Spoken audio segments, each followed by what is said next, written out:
Alright guys, so what we have here is a 1992 Indy Sport with a 400,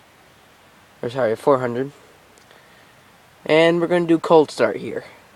Now this hasn't run almost all winter. It's going to be the first time starting it up because it had a problem. So let's see if we can do this. You can tell it's cold.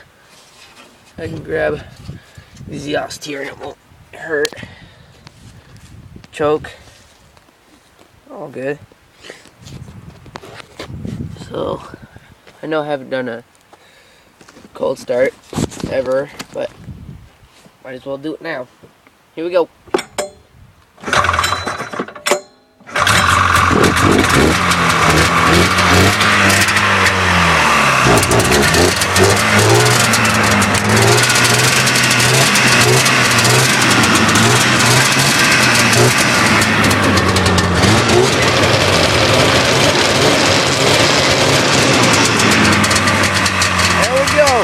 Look at that. Too cold.